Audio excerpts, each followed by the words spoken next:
pero la gran potencia mundial del siglo XVI es España. Vamos a ver, la petición de perdón por parte del rey de España hecha por López Obrador es una cosa extravagante, es una cosa estrafalaria, ¿no? Para Filipinas, desde luego, el galeón de Manila lo era casi todo o casi todo, ¿no?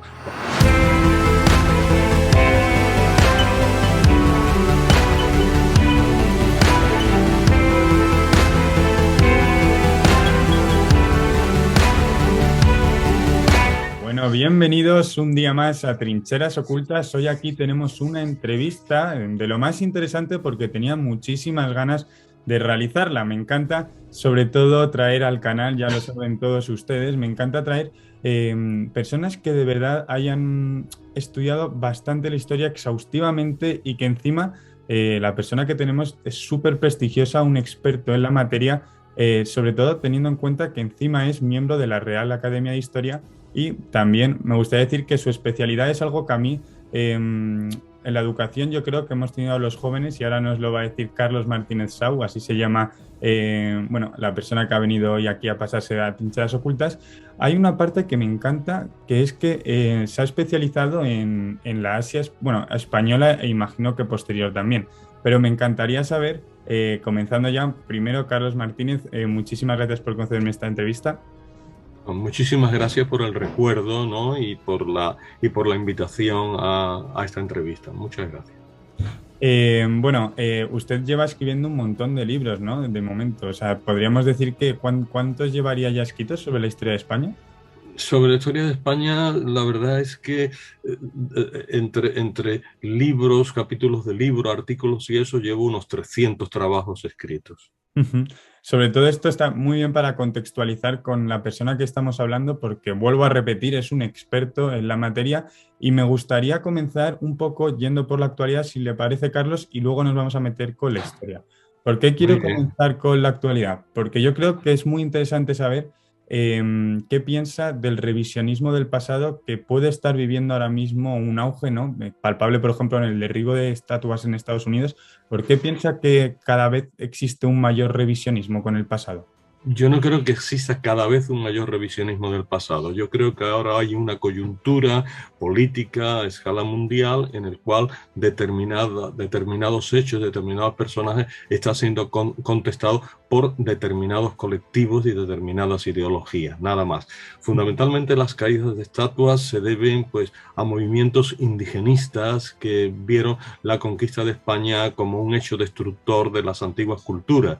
Luego, como estas poblaciones autóctonas no tuvieron reconocimiento por los gobiernos y por los estados que surgieron después de la retirada obligada de España de América, pues ahora, en un momento dado en que pueden tomar el poder o pueden estar cerca de la conquista del poder o están al lado del poder, tienen la posibilidad de protestar contra determinados hechos que consideran injustos a partir del propio hecho de la conquista. Si la conquista es injusta y el primer hombre que llega a América es Colón, pues hay que tirar la estatua de Colón. Si la conquista es injusta y el hombre que conquistó México es Hernán Cortés, hay que hacer una campaña contra Hernán Cortés.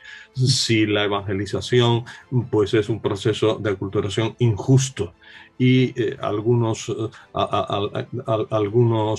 misioneros se destacaron por una actitud un tanto brusca, un tanto huraña con respecto a los indígenas, como es el caso que se le atribuye a Fray Junípero Serra, pues hay que derribar la estatua de Junípero Serra. Entonces, este es el movimiento que ha dado lugar, pero de hecho el revisionismo acaba aquí. Es un revisionismo sobre todo del hecho de la conquista española en América, lo que se está dando en la propia América, en otros sitios no.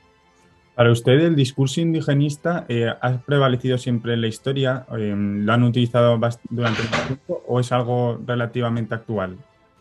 Un discurso indigenista articulado no ha existido. Lo que ha existido han sido muchos escritos de protesta contra determinados excesos, determinadas atrocidades cometidas durante la conquista. Eso siempre, ya desde el mismo comienzo, ya se hicieron discursos contrarios a la conquista. Hay que recordar nada más que los sermones de Antonio de Montesinos en la isla de Santo Domingo, en la Española, ¿no? que es de 1511. Luego hay que recordar pues, los escritos de Bartolomé de las Casas, que también son de tiempo de Carlos V y que escribió pues, todo un tratado en contra de cómo se había desarrollado la conquista, que llamó la breve historia de la destrucción de las Indias, es decir, la destrucción de las Indias.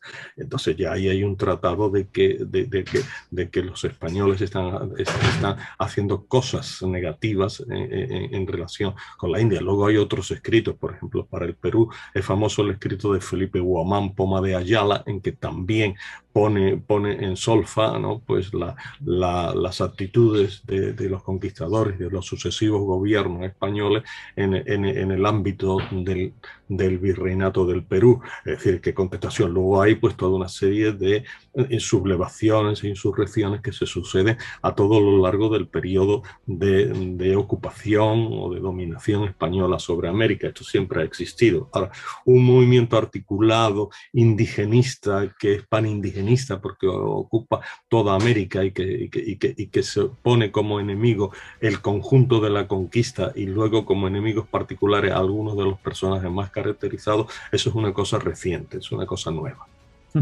Es una cosa nueva y me gustaría, Carlos, ahondar un poco en lo que opina usted de la leyenda negra. ¿Usted piensa que todo esto está relacionado con que exista todavía este mensaje propagandístico?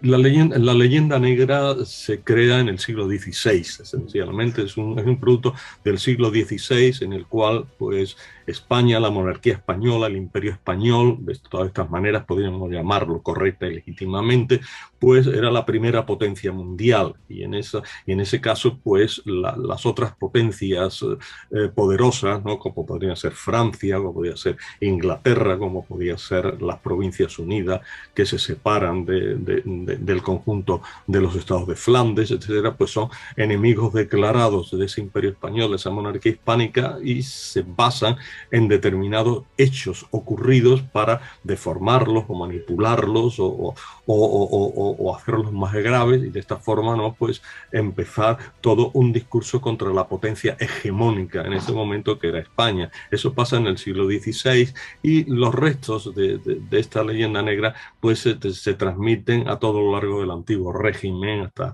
finales del siglo XVIII, en que todavía se considera que hay una España negra, que tiene una constitución muy atrasada, que sigue consintiendo la existencia de la Inquisición y todo eso, y por lo tanto ese discurso contra una gran potencia como España pervive a lo largo del antiguo régimen. Pero luego, cuando España se convierte en una potencia secundaria, una potencia de segundo orden en el siglo XIX y XX, esta leyenda negra decae muchísimo y prácticamente no existe. O sea, ya en el siglo XXI la leyenda negra está muerta, es decir, nadie se ocupa de hacer un montaje que sea la leyenda negra, se ocupan de atacar un punto concreto, en este caso los puntos que hacen referencia a la conquista de América, más que a ningún otro punto, solo a la conquista de América, y hoy día realmente la leyenda negra no existe. Ahora mismo si se está hablando de leyenda negra es porque a determinados grupos, ¿no? Pues les interesa una resurrección de lo que ya era un cadáver, de lo que ya era un fantasma, ¿no? Yo recuerdo a John Eliot diciendo, bueno, hoy prácticamente los únicos que pueden mantener un atisbo de la leyenda negra son los holandeses, porque las demás naciones han olvidado ya por completo la leyenda negra, y esto pues era una confidencia hecha por un historiador de tanto prestigio como John Eliot. Y eso es así, la leyenda negra estaba muerta y sepultada y ahora pues hay un intento de resurrección para, como contraste, poder lanzar un mensaje nuevo de exaltación de España, una exaltación que muchas veces pues, se asemeja a la exaltación de la monarquía española, imperial, católica, martillo de hereje, etc. O sea, toda una historia de España triunfal que era exactamente eso que se intenta resucitar, es exactamente la historia de España que construyó el franquismo, la dictadura franquista. ¿Y por qué cree que, por ejemplo, López Obrador realiza esas declaraciones? Bueno, cuando insta a pedir perdón al rey por la conquista, ¿qué motivos cree que hay detrás de todo esto? Vamos a ver, la petición de perdón por parte del rey de España hecha por López Obrador es una cosa extravagante, es una cosa estrafalaria, ¿no? Que no tiene ningún sentido, ¿no? Pedir ahora, que ahora el jefe del Estado español pues, se haga cargo de una supuesta, de unas supuestas barbaridades cometidas a principios del siglo XVI. Esto es una cosa insensata, pero las razones son claras, son razones de tipo político, es decir, que en muchos estados americanos, sobre todo los estados donde la implantación española fue muy fuerte, pues hay movimientos contrarios a la exaltación del Estado español, de la nación española, y eso se manifiesta sobre todo pues, en lugares como México, en lugares como Estados Unidos, sobre todo en la parte dominada por los españoles en Estados Unidos, y en Perú, por ejemplo, pues hay Perú, Bolivia, etcétera, hay movimientos indigenistas y algunos de los mandatarios de estos países, pues para dar sustento a esta opinión pública, para darle algún apoyo a este movimiento que surge de una opinión pública más o menos correcta, más o menos incorrecta, pues adoptan estas posiciones y lanzan estas peticiones absolutamente desaforadas y que no tienen razón de ser. Y me encantaría empezar ya con lo que son España y la especiería. Lo primero, cómo España llega hasta China, que también llegó, como todo el mundo sabe, a Estados Unidos. Es una cosa que hay que decir, yo creo, bien alto, porque no se está diciendo mucho en la educación ahora mismo actual española, porque yo, por ejemplo, son cosas que me he enterado cogiendo un libro de historia y buscando la información. ¿Es algo tendencioso considerar que España fue precursora de la primera globalización? No, no es tendencioso, es la realidad. España fue la gran precursora de la primera globalización, hasta tal punto de que, por decir, dos hechos esenciales. Primero, la primera globalización temprana, es una globalización protagonizada por las dos naciones ibéricas, es decir, por España y por Portugal. Eso es un hecho indudable y por eso en muchas ocasiones se dice primera globalización temprana o globalización ibérica. No es tendencioso, es la pura verdad, es la pura realidad y eso hay que decirlo. Segundo, la globalización en gran parte, sobre todo la globalización económica, en gran parte fue debida a la plata americana. Sin la plata americana que los españoles controlaban porque se habían asentado en México y en Perú, sin esa plata la globalización no pudiera darse porque esa plata permitió acuñar la que fue la divisa esencial de toda la edad moderna, que fue el real de 8, que fue el peso español de plata de 8 reales. Y por lo tanto ese fue el gran catalizador de la primera globalización. No es tendencioso decir que España, lo que es tendencioso es negarlo. Negarlo es lo tendencioso, es lo manipulado, es lo falso. La verdad es que España protagonizó la primera globalización. Eso no cabe la menor duda. Otro tema en el que me gustaría indagar es exactamente como estas hazañas son poco conocidas, ¿no? La llevada a cabo por España en el siglo XVI respecto a China, por ejemplo. Me gustaría saber qué aportó España a Asia, qué llegó a aportar y dónde se puede ver ahora mismo en la actualidad ese legado hispánico que pueda tener Asia. Bueno, vamos a ver. Antes ha empezado de la misma manera que ahora, diciendo esto no se sabe mucho. Esto no se sabe mucho porque los planes de estudio están muy mal diseñados, porque la gente, o sea, la gente que ha hecho los planes de estudio durante ya décadas, pues no se han preocupado de hacer una historia en condiciones, una historia que llegue hasta el presente, muchas veces por el miedo a tener que incluir la guerra civil cuando todavía no hay reconciliación entre los españoles ni acuerdo sobre el significado de la guerra civil.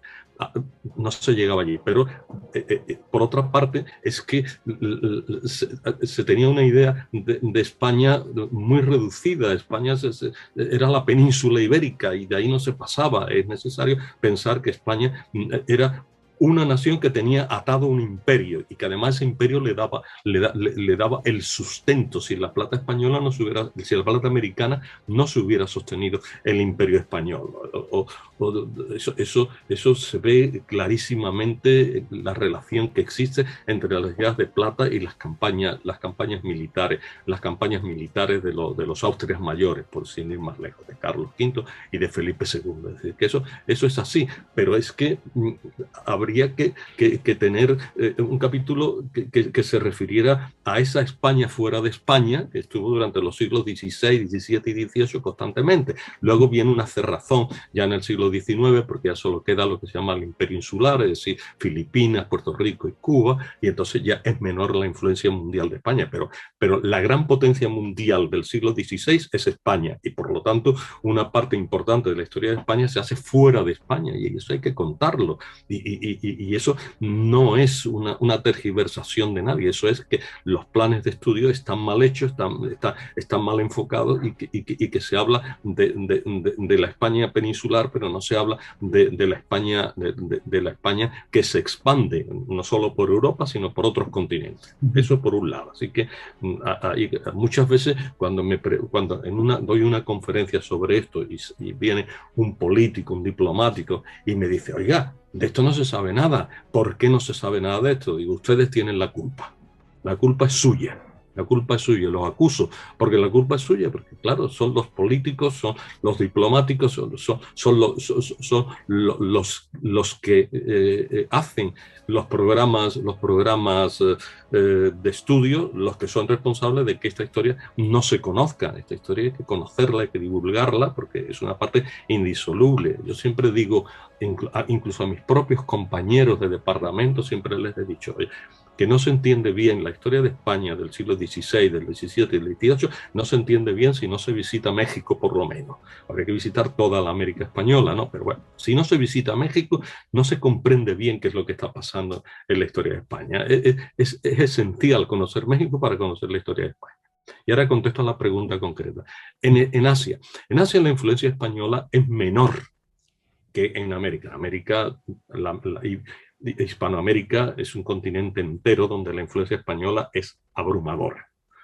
Por el contrario, en el espacio oriental la influencia española fue menor. España ocupó un archipiélago, el archipiélago de las Filipinas, y las Filipinas sí es muy española, sí es muy hispánica, aunque luego por los azares del destino, a veces la historia da muchas vueltas y algunas son de campana, pues el español ha sido erradicado de las Filipinas y en las Filipinas se habla inglés, pero en cualquier caso es el lugar donde la presencia española es más acusada y donde se han dejado más testimonios de la presencia española. De ahí los españoles tuvieron contactos con China, tuvieron contacto con Japón, tuvieron contacto con Corea, tuvieron contacto con Siam, tuvieron contacto con Camboya. Sobre todo ocuparon parte de las Molucas, donde ese famoso territorio de las especias, ocuparon islas aledañas como la isla de Sulawesi.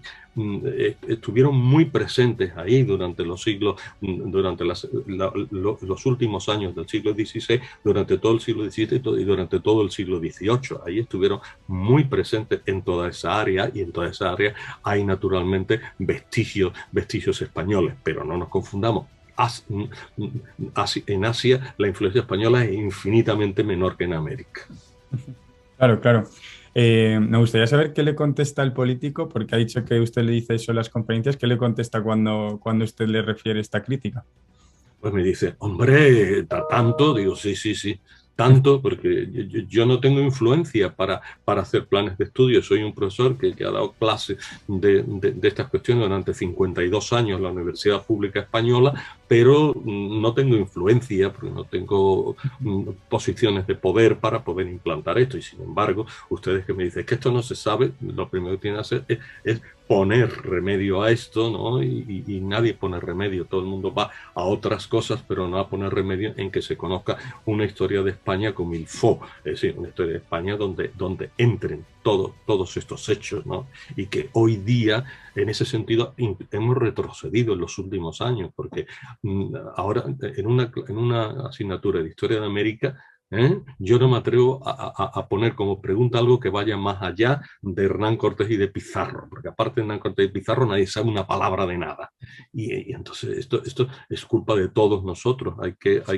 Nosotros hemos dado una historia de América virreinal en la UNED, que es donde ha sido el campo de ejercicio. Hemos hecho una historia de América virreinal que abarcara todo lo, desde la conquista, perdón, desde el descubrimiento de América hasta la emancipación de los estados continentales. Hemos hecho una historia de los países extraeuropeos que antes no se daban, es decir, nadie sabía una palabra de Afganistán, de China, de la India, de eso no se sabía nada. Entonces hemos hecho una historia de los países extraeuropeos, porque son historias sustantivas de estos países. Luego hemos puesto en coordinación, hemos puesto juntos la acción de Europa en estos países y las respuestas de estos países, es decir, también nos hemos preocupado no solo de las historias sustantivas de los países europeos y de la historia sustantiva de los países asiáticos, por ejemplo, sino que lo hemos puesto en correlación para que se sepan que hay influencias mutuas, sobre todo llevando el papel dominante y la voz cantante Europa, pero que las hay, y todo eso lo intentamos hacer para salirnos de una órbita de España ombliguista y de una órbita del europocentrismo, como si no existiera más que Europa y no hubiera existido ni Asia, ni África, ni América. Antes estaba haciendo la comparación, ¿no? entre lo que es la Asia española y lo que fue Hispanoamérica. Me gustaría saber, porque volvemos a repetir, se conoce que, por ejemplo, en Hispanoamérica el sistema que había, virreyes, que encima había oidores, existían los juicios de residencia. En cambio, por ejemplo, en Filipinas, ¿cómo conseguía el imperio mantener esos territorios? Por los mismos sistemas. O sea, yo explico ahora un máster de historia de Filipinas, estrictamente historia de Filipinas. Y en eso lo primero que digo es, vamos a ver, ¿cómo se organizó Filipinas? Filipinas se conquistó muy tarde. O sea, los españoles están en América desde 1492. Sin embargo, el asentamiento español en Filipinas real solo se hace a partir de 1570-71. Es decir, que ahí hay 80 años de retraso para Filipinas. Entonces, ¿qué hacen los españoles? Copiar lo que se ha hecho en América. En América se había organizado todas las bases de virreinato, pero no todos los territorios eran virreinatos. Había otros territorios que eran gobiernos superiores y capitanías generales, todo unido, ¿no? Chile es un gobierno superior y una capitanía general. Guatemala es un gobierno superior a una capitanía general. Cuba es un gobierno superior a una capitanía general. Pues eso se traslada a Filipinas. Filipinas se convierte en un gobierno superior y una capitanía general y se pone unos gobernadores cuya lista la tenemos completa y muchos de los cuales hay biografías también muy bien hechas y muy completas de lo que hicieron estos gobernadores. Y luego la institucionalización restante es igual. Se crean los obispados, se crea un arzobispado por encima de los obispados existentes. Hay administración de justicia, hay una audiencia, ¿no?, con sus oidores. En fin, el capitán general pues tiene el mando del ejército. Hay una hacienda de Filipinas, ¿no?, que es la que controla los dineros y la que hace los destinos, las derramas que hay que hacer para los distintos, para las distintas necesidades. Hay una armada, ¿no?, con centro en Cavite para atender a los enemigos de España en aquellas de eso. Primero enemigos europeos, ¿no?, como Holanda, como Inglaterra. Luego enemigos locales como los musulmanes que están en la isla de Mindanao, allí irreconciliables hasta hoy día. Hoy mismo pues siguen estos islámicos irreconciliables y había que hacer una política de desgaste de galeras, también de eso se ocupaba. Es decir, que la institucionalización de Filipinas se copió literalmente de la institucionalización que se había hecho en los centros, no en los grandes centros México, Perú, pero sí en todos los demás centros de América. Y hay un gobierno superior, una audiencia, unos obispados, una hacienda, hay todo. O sea que es igual. Y a partir de ahí, pues ya hay una evolución particular, ¿no?, de la cual yo también explico, pero vamos, lo primero hay que decir que fue una implantación del régimen americano en Filipinas. Para usted, Carlos, el galeón de Manila, tocando también otro hecho, ¿cambió el mundo? en ese momento? El galeón de Manila tuvo una importancia fundamental dentro de la primera globalización. Para Filipinas, desde luego, el galeón de Manila lo era casi todo o casi todo, ¿no? Los propios filipinos decían, el galeón de Manila es el nervio de la república, entendiendo república como gobierno, como cosa pública, ¿no? El nervio de la república, el nervio de Filipinas, el galeón de Manila. ¿Por qué?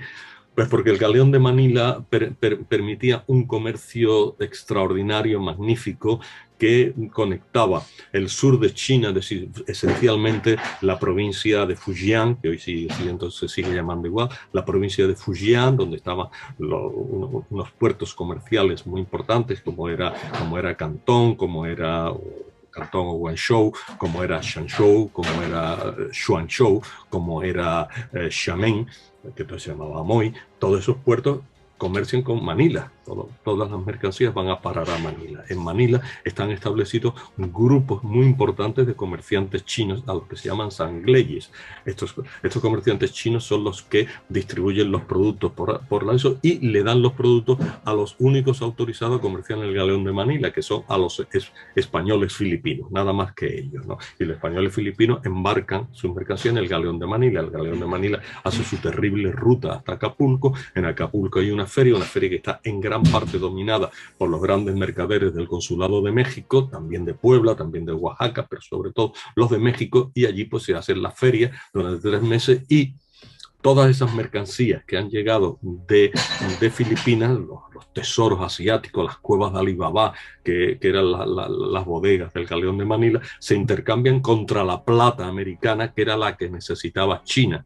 Y esa plata americana pues hace la ruta inversa y llega a China desde donde se distribuye, porque todo el mundo necesitaba esa plata. Una parte de la plata china va a la India, otra parte va a Japón cuando las minas japonesas se agotan, otra parte van a buscarla los portugueses, los holandeses y los ingleses, estos dos últimos cuando se implantan en la zona, y entonces por eso nosotros hemos llamado a la plata el catalizador de la primera globalización. La plata española es el catalizador de la primera globalización.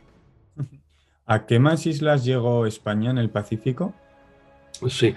España en el Pacífico primero tuvo un contacto muy directo con las Islas Marianas, que además es muy oportuno porque este año se celebra el 5º centenario de la llegada del primer europeo a las Islas Marianas, que fue Magallanes, y se celebra el 5º centenario, con lo cual, pues, justamente en mi universidad, en la UNED, en el Instituto General Gutiérrez Mellado, pues se está terminando de imprimir un libro en colaboración con nuestros colegas de la isla de Guam, la principal isla de las Marianas, para celebrar este 5º centenario con un libro que sea expresivo de esta historia compartida entre las Islas Marianas y España, aunque los españoles, después de llegar en 1521, no volvieron hasta finales del siglo XVII, en que ya se le dio el nombre de Islas Marianas. Las otras islas que están en la Micronesia española, son las Carolinas y las Palau. Eso por un lado, eso diríamos a oriente de las Filipinas. Pero luego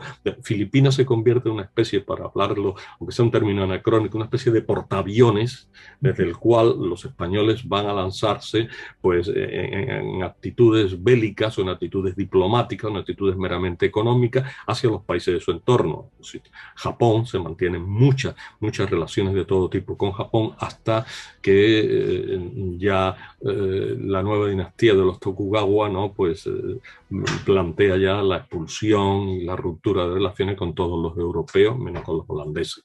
Mantiene relaciones como he dicho, con China, mantiene relaciones con Camboya, se estuvo a punto de conquistar 3 veces Camboya sin éxito, se mantiene relaciones con Siam o con el reino de Ayutthaya, que es como debe decirse, ya que no hay todavía una unidad de todo el territorio de Siam, queda fuera Chiang Mai, si queda fuera otro sitio, pero con el reino de Siam se establecen relaciones.